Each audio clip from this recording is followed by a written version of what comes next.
Admission తీసుకుంటున్నారు.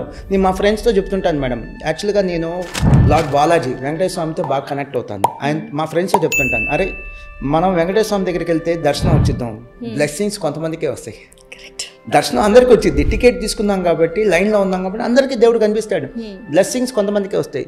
అలానే average students కూడా ఏం జాయిన్ అవ్వచ్చు, సివిల్ కోచింగ్ జాయిన్ అవ్వచ్చు, సివిల్స్, ఐఐటి జాయిన్ అవ్వచ్చు, నీట్ జాయిన్ అవ్వచ్చు. అడ్మిషన్ ఎవరికైనా వచ్చింది, ఫీజు కడుతున్నాం కదా, సీట్ మాత్రం అందరికీ రాదు. ఎందుకు పేరెంట్స్ స్టూడెంట్స్ రియలైజ్ అవ్వట్లేదు? సో మేడం, ఇది కామర్స్ ఉద్యమం అనే దానికంటే ఒక ఆల్టర్నేటివ్ ఎడ్యుకేషన్ తీసుకురావాలనే ఉద్దేశంతో స్టార్ట్ అయింది Master Minds. 2002 madam, way back 2002లో స్టార్ట్ చేసాం. నేను, నా వైఫ్, తమ్ముడు, ముగ్గురు చార్టర్డ్ అకౌంటెంట్స్. సో 22 ఇయర్స్ ఏజ్లో మేము క్వాలిఫై అయినటువంటి సిఏ కోర్స్ని 22 ఇయర్స్లో పాస్ అయ్యాం మేడం. మాకు ఒక బ్యాక్ బోన్గా నిలిచింది ఎవరు అంటే మా నాన్నగారు.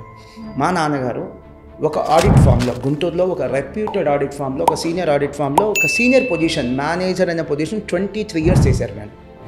సో ఆయనకి ఆడిట్ గురించి, కామర్స్ గురించి, సిఏ గురించి, వాళ్ళు ఇచ్చే సర్వీసెస్ గురించి, ఆ ప్రొఫెషన్ గురించి, సోషల్ స్టేటస్ గురించి అన్నీ తెలుసు. సో ఆయన మాకు చెప్తుండేవాళ్ళు, ఇలాంటి ఒక కోర్స్ ఉంటుందా, ఇలాంటి ఒక ప్రొఫెషన్ ఉంటుంది, ఇలాంటి ఒక లైఫ్ మీరు లీడ్ చేయొచ్చు అని చెప్తుండేవాళ్ళు. సో అది ఆయన మాకు వేసినటువంటి బీజం.